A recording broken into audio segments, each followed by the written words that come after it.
Hello student, welcome to my channel. तो आज हम स्टार्ट करेंगे organic chemistry of 11th class. तो ये ऑर्गेनिक केमिस्ट्री हम स्टार्ट करेंगे 11th क्लास। इसके अंदर अभी आपको जैसे आप पीछे इनऑर्गेनिक केमिस्ट्री पढ़ के आए हैं, तो अभी जो स्टार्ट हो रही है वो जैसे ऑर्गेनिक केमिस्ट्री। अब ऑर्गेनिक केमिस्ट्री क्या होती है? The study of carbon and its compound. जो वहाँ पर कार्बन एटम होता है, कार्बन एंड इट्स कंपाउंड की जो हम स्टडी करते हैं, the study of carbon and its compound. तो जो हम कार्बन एंड इसके जो कंपाउंड बनते हैं उनकी जो स्टडी करते हैं उसे हम बोलते हैं ऑर्गेनिक केमिस्ट्री। तो अभी जो ऑर्गेनिक केमिस्ट्री है वो मतलब बनी थी, इसको अलग ब्रांच क्यों दिया गया? इसका रीजन है, जैसे आपने सुना होगा जो कार्बन है वो हमारे सराउंडिंग में इतना वर्सेटाइल नेचर के अंदर क्यों एग्जिस्ट करता है, मतलब बहुत ज्यादा अमाउंट के अंदर क्यों एग्जिस्ट करता है।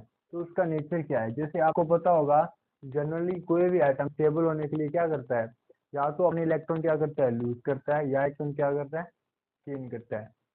पर जो कार्बन है, आप कार्बन की अगर इलेक्ट्रॉन कॉन्फ़िगरेशन देखते हैं, तो अगर आप इसकी इलेक्ट्रॉन कॉन्फ़िगरेशन राइट करते हैं, जैसे क्या आएगी 1s2 2s2 2p2। तो ये जो है आपके कार्बन की इलेक्ट्रॉन कॉन्फ़िगरेशन है। तो अभी देखो इसमें जो वैलेंस शेल है, कार्बन में जो वैलेंस शेल है उसके अंदर कितने इलेक्ट्रॉन आ रहे हैं? 4 इलेक्ट्रॉन आ रहे हैं। मीन्स इसके पास कितने इलेक्ट्रॉन है? 4 इलेक्ट्रॉन है। अब अगर 4 इलेक्ट्रॉन है मीन्स ये मैक्सिमम कितने और बना सकता है? 4। तो अभी देखो अगर इसको स्टेबल होना है, मीन्स आपको पता है या तो स्टेबिलिटी होगी 2 इलेक्ट्रॉन के साथ हो, कर ली 2 इलेक्ट्रॉन हो तो स्टेबल होता है जैसे हीलियम, या फिर कितने हो 2 8 मीन्स जैसे नोबल गैस हो। तो ये कॉन्फ़िगरेशन हो तो स्टेबल होगा, हीलियम हो तो स्टेबल होगा। अब जी इसके पास क्या है 2 4 इलेक्ट्रॉन कॉन्फ़िगरेशन है। मीन्स अगर ये 2 बनाए कल ना, तो इसको क्या करना है, 4 इलेक्ट्रॉन क्या करने पड़ेंगे, लूज करने पड़ेंगे। अगर 2 8 इलेक्ट्रॉन कॉन्फ़िगरेशन बनाए तो 4 इलेक्ट्रॉन क्या करने पड़ेंगे, गेन करने पड़ेंगे। अभी जो 4 इलेक्ट्रॉन लूज करना एंड 4 इलेक्ट्रॉन गेन करना, ये डिफिकल्ट होता है। ये ऐसा नहीं हो सकता। क्यों नहीं हो सकता? क्योंकि एक एटम ना तो 4 इलेक्ट्रॉन गेन कर सकता है एंड ना ही 4 इलेक्ट्रॉन ना तो गेन कर सकता है ना ही लूज कर सकता है।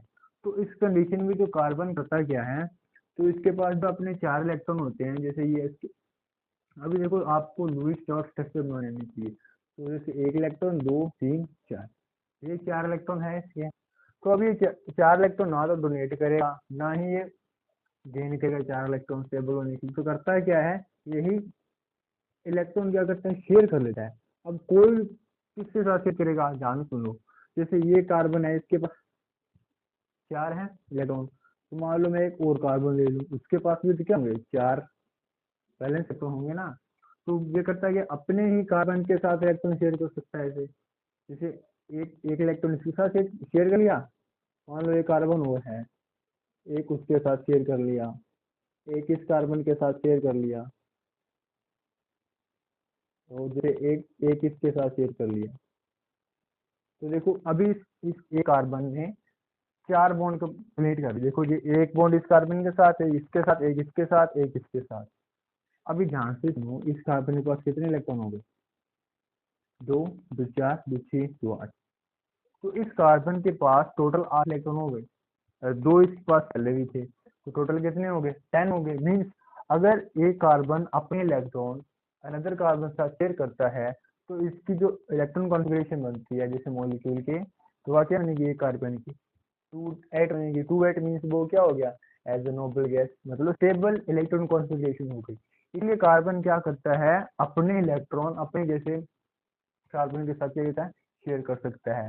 यही कंडीशन वो साइकिल ऐसे भी कर सकता है। जैसे मान लो ये इसके 4 इलेक्ट्रॉन थे, अभी अगर इलेक्ट्रॉन शेयर करके जो बॉन्ड बनता है उसका नाम क्या होता है, कोवेलेंट बॉन्ड। तो ये कोवेलेंट बॉन्ड जैसे हाइड्रोजन है, उसके पास एक इलेक्ट्रॉन होता है, ये इसके साथ भी बॉन्ड बना सकता है। मान लो एक हाइड्रोजन हो रहा है उसके साथ भी बॉन्ड बना सकता है, एक हाइड्रोजन हो रहा है उसके साथ भी बॉन्ड बना सकता है, अनदर हाइड्रोजन है तो उसके साथ भी ऐसे बॉन्ड बना सकता है। अभी देखो इसके भी 8 इलेक्ट्रॉन पूरे हैं और इस हाइड्रोजन के भी 2 इलेक्ट्रॉन पूरे हैं, तो मीन्स ये क्या है, स्टेबल मॉलिक्यूल है।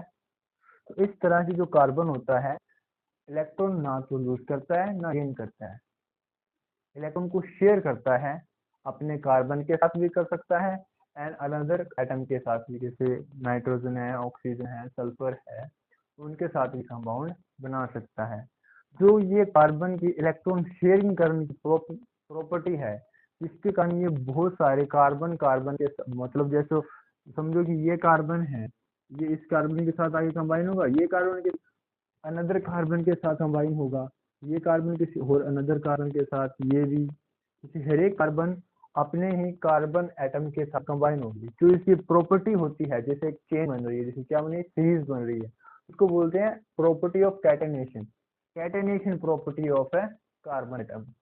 मीन्स जो कार्बन अपने ही कार्बन एटम के साथ बहुत लॉन्ग लॉन्ग सीरीज बना लेते हैं, चेन बना लेते हैं, जैसे लीनियर चेन हो सकती है, ब्रांच हो सकती है, साइकिल हो सकती है। जैसे आपको पता होगा ये क्या है, लीनियर।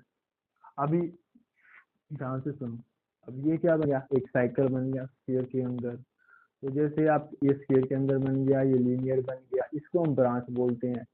जैसे ये ब्रांच निकल गया, इसको हम ब्रांचेस चेन बोलते हैं। तो इस तरह से बहुत सारी चेन्स बना सकता है, जिसके कारण कार्बन हमें हमारे सराउंडिंग में वर्सेटाइल नेचर के फॉर्म में मिलता है। तो ये थी जो कार्बन की मतलब ऑर्गेनिक केमिस्ट्री में क्यों बनी, मतलब कहाँ से स्टार्ट हुई है, तो ये कार्बन की प्रॉपर्टी थी। अब उसके बाद इसकी